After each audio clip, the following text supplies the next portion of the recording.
샬롬 4월 8일 목요일 아침 묵상입니다. 오늘 말씀은 출애굽기 2장 11절부터 25절까지의 말씀인데요. 자, 이제 그 모세가 세월이 흘러서 어른이 됐다. 이제 이렇게 시작합니다.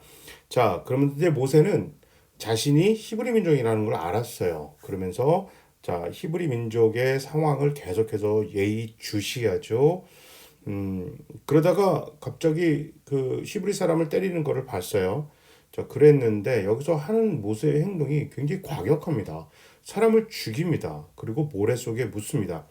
자, 이게 왜 문제가 되냐면 많은 경우에 야, 왕자가 사람을 이렇게 죽이는 게 문제가 될까 하겠지만 문제가 되죠. 우리나라 조선시대 때도 그 왕자가 됐던 왕도 함부로 사람의 생명을 했다가는 막 그 했다가는 그게 나중에 문제가 많이 되잖아요. 그런데 하물며 지금 왕의 신분도 아니고 모세가 히브리 사람이라는 거는 이 사람이 왕자였어도 다 알고 있는 거예요.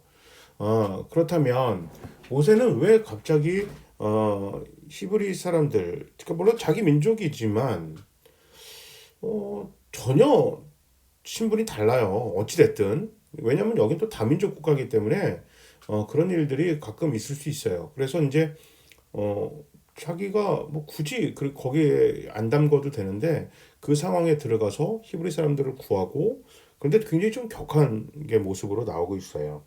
자, 다음날 이제 모세가 이제 히브리 사람들이 싸우고 있는데 가서 보니 왜 동족들끼리 싸우냐? 그러니까 막 그 이 사람들이 그 이 모세에게 뭐 당신이 뭐 우리 재판관이냐 막 이런 식으로 막 하는 걸 보면 두 가지를 예상할 수가 있어요. 하나는 우리가 생각하는 그렇게 막 종이 있잖아요. 뭐 대꾸도 못하고 쳐다도 못 보는 이스라엘이 이집트와의 일반적인 어떤 그 위치가 그 정도로 어떤 막 우리가 하인 그런 계급은 아니었고요. 지금 발견되는 이집트 문서를 보더라도 굉장히 인권이 나름 굉장히 그 존중되고 뭐 그 많은 경우에 사람들을 생명을 경시 여기지 않는 그런 분위기가 그 이집트 그 문헌이라든지 역사 속에 발견되거든요. 거기다가 어찌됐든 모세는 아직 왕이 아니고 이집트의 특징은 뭐라 그랬죠? 많은 민족들이 모여 살면서 어느 민족이 갑자기 이제 힘이 세져서 그 정권을 잡고 그 뭐 이겨서 전쟁 싸워서 이기면 왕조가 시작된다 그러죠. 아마도 성경학자들 중에서 이제 역사학자들은 이런 생각 얘기도 해요. 모세는 히브리 민족을 그 중심으로 해서 새로운 왕조를 세우고 싶었던 것이 아닌가. 그러니까 실제로 그 다음 왕이 되는 어떤 그런 음, 그 왕자들의 어떤 그 정치 싸움에서는 좀 밀린 게 아닌가. 그런 이유가 이제 이해가 되는 게 모세가 히브리 사람이라는 거를 다 알고 있었다라는 거예요. 뭐 그거는 이제 뭐 생김새가 틀릴 수도 있고 뭐 피부 색깔이 다를 수도 있고 뭐 어찌 됐든 그 모세는 히브리 사람이지만 왕자였지만 히브리 사람이다. 이게 이제 이미 지금 모세가 살고 있는 그 지역에 다 알고 있는 사실이고 그러다 보니까 아무래도 그 다음 왕이 되는 데 있어서 모세는 굉장히 힘들었겠죠. 자, 그래서 이제 히브리 사람 편에 서서 어찌됐든 그 사람들의 지도자가 되고 싶었는데 방법이 옳지가 않아요. 사람을 죽여요.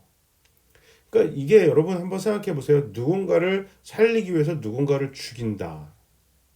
그러니까 우리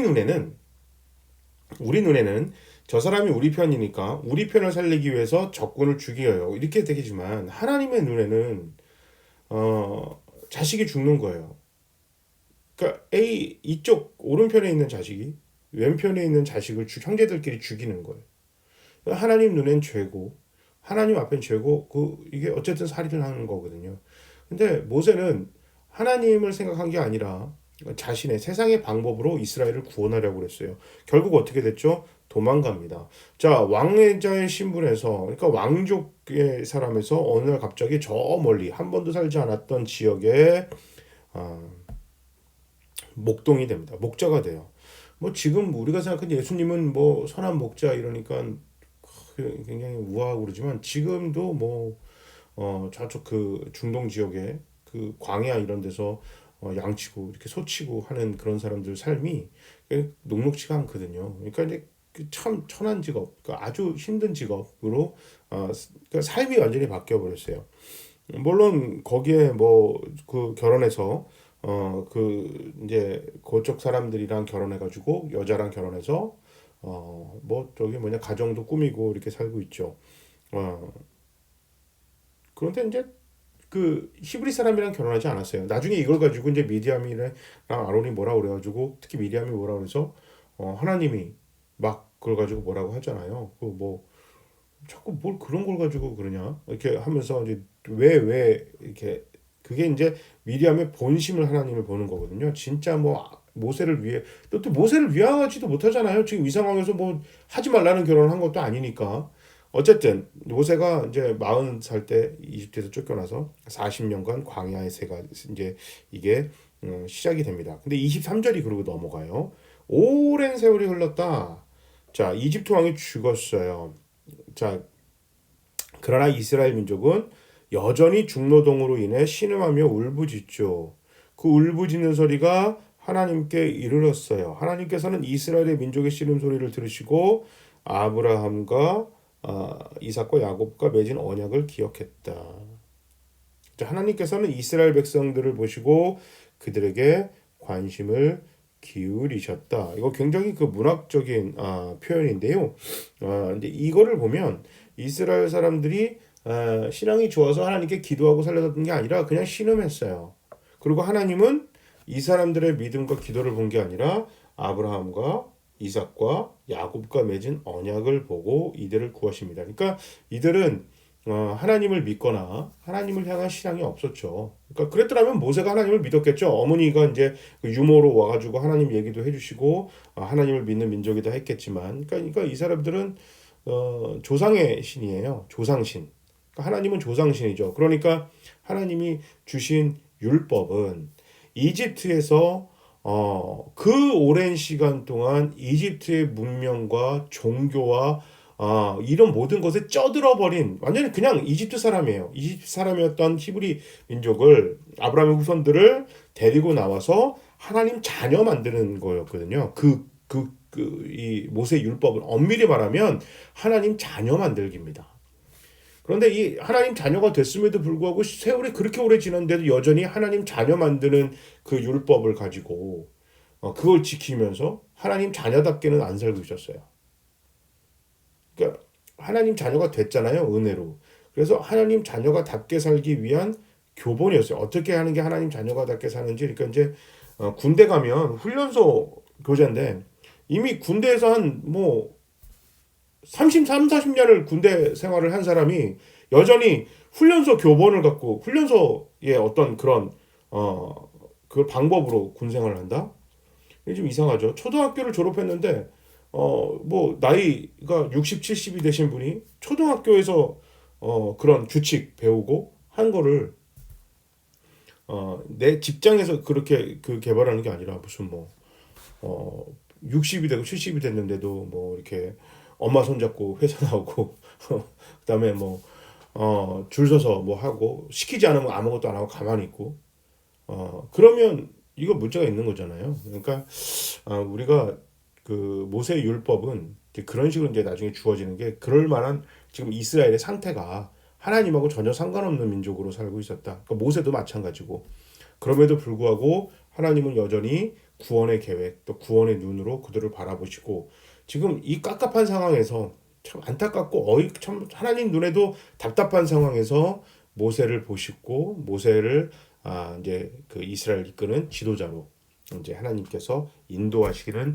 그런 이제 여정이 시작이 됩니다. 근데 지금 모세도 보면 모세가 뭘 잘하고 탁월하고 특출한 게 아니에요. 그냥 물론 하나님의 계획이 다 있으셨지만 수많은 사람들의 노력과 또 어떤 그런 흐름 속에서 모세는 그냥 왕과의 여자의 눈에 띄어서 거기서 자랐는데 그 40년 동안 아무것도 준비가 된 게 없잖아요. 모세는 한 가지 준비된 게 있다면 이집트의 왕가에서 자랐기 때문에 이집트 왕을 만난다든지 앞으로의 이제 그 바로와 상대를 하거나 그 왕궁 언어라든지 그가 왕을 만날 때 모세가 과거에 갖고 있던 자신의 신분으로 왕을 만날 수 있게 좀 더 수월했던 그런 모든 것들이 이제 준비가 되어진 거죠.